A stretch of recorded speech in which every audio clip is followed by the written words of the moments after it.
So, good evening, my friends and my independent research friends who have taken my advice to conduct independent research as I advocate for it. So, this is another video about the advent of nuclear geology and archaeology. And as I promised you, I will tell you what is required as study material. Now there are two important books that are very necessary to understand the implication of the subject, where the subject finally leads to. For example, you study engineering, you build a society, or you study urban planning, or you plan a society. Ultimately, the plan reverts back to us because we are looking to develop ourselves. However, development is going in a very wrong way these days, and yes, there is wrong and right, and both cannot be confused with each other. So there are two important subjects that every nuclear geologist, geophysicist, or nuclear archaeologist needs to know. And one is anthropology, okay, and it's written by Joy Henry and Simon Underdown, okay, and I got it off the Beginner's Guide series, of course. And the other one is also a Beginner's Guide series on archaeology. Excuse if there is a reverse reflection of the words because my camera is like that. But then these are the two important subjects that you need to study. And I have finished a book on anthropology, completely covering all the topics in this book. And I use a pencil so that people can read the subject much better. The ones who come after you read the subject and you are able to study whatever notes that you have taken. However, why anthropology and why archaeology? Any subject that you do, maybe physics or maths or chemical or interdisciplinary subject, has to revert back to us. Okay? And we are looking to develop ourselves in the right way. And anything that we do, we not only do for ourselves but for the whole of humanity. Irrespective of whether the other people or our remaining brethren appreciative of what we do. Okay, we are not looking to win the Nobel Prize or any other prize. That comes automatically when you narrow down your research work, narrow down your research field. And this comes with independency in whatever you do. Okay, for example, there are a lot of problems in all the universities everywhere. The problem is, canonically exploding within the university I study, and I'm facing a lot of difficulty with my research, and I'm not able. It looks like as if they don't want me to do my PhD over there, or they don't want me to achieve a PhD over there, and that is the reason why I started advocating for the necessity of independent researchers. And independent research will give you the freedom to conduct your research all on your own terms. Okay. So therefore, you are in control. A person is in control of his own research, and you don't need to depend upon the professor who says go there, go here, and finally who knows that things are not going to work out there, but yet sends you there to waste your time unnecessarily and jack up your happiness.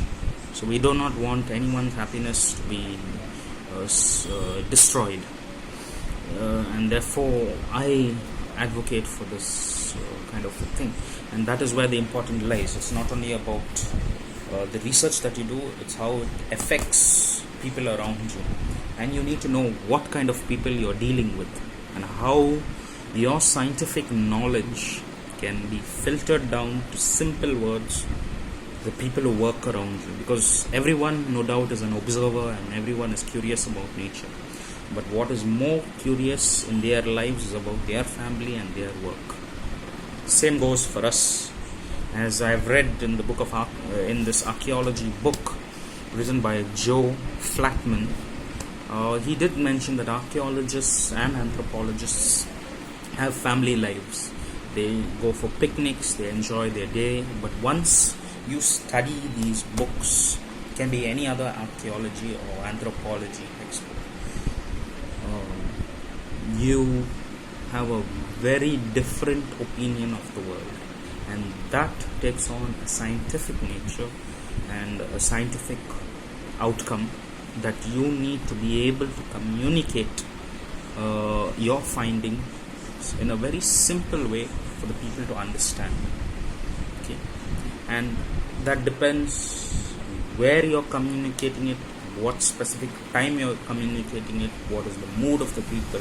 So every scientist, whether he is a physicist, nuclear geologist or nuclear archaeologist, okay, he is an anthropologist by nature.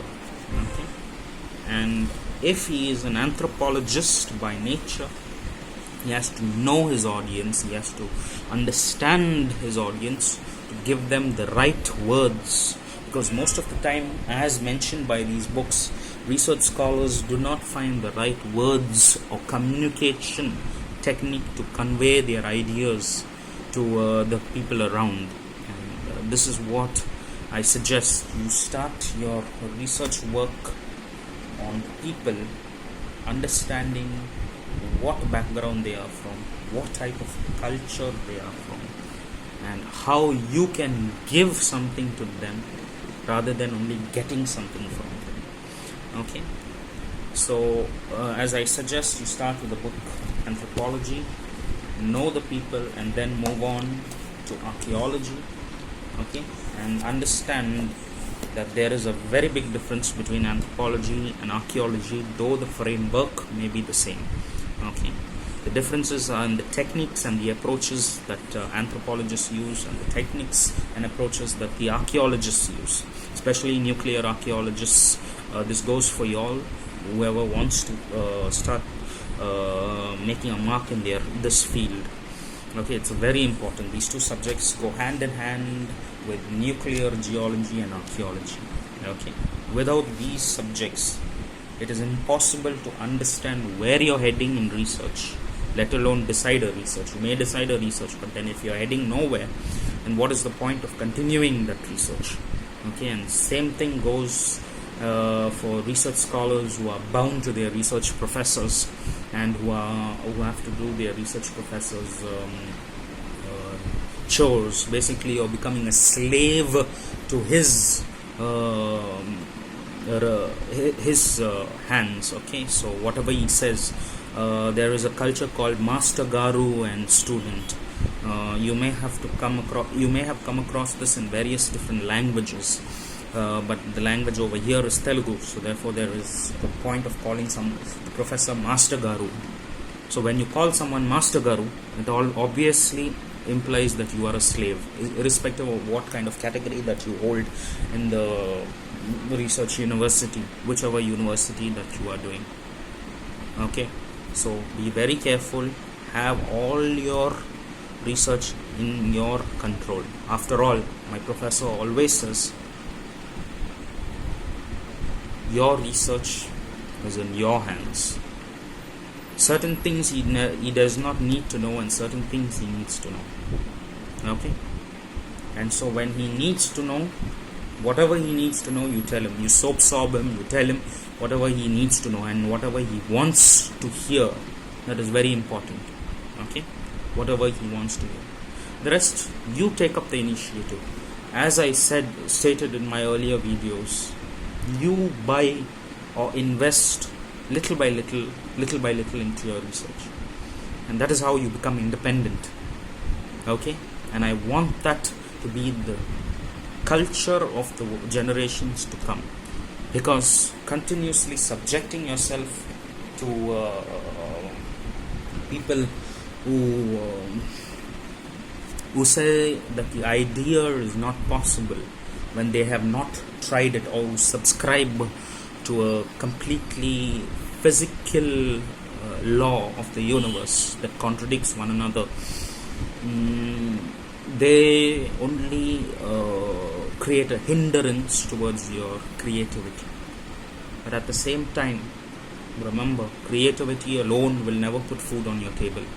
But what puts food on your table is how you translate that creativity and how you are able to smartly maneuver through all these kind of obstacles. Find the loopholes and jump through them. And when you get the chance to earn your money and support yourself as an independent scholar.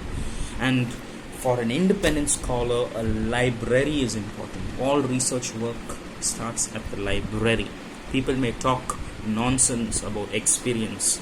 Yes, experience is important, but remember that experiences changes by the time. As time and space change, even your human experience of various people or various work related issues change. To illustrate this, I will give you a very small example. Consider yourself sitting in front of me and then you irritate me.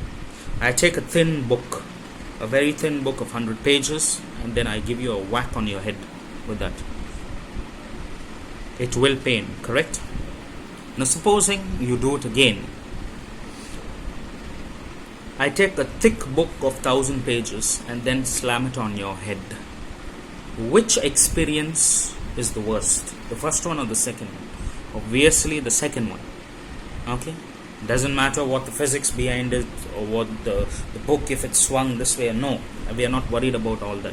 The point over here is that experience changes, and you need to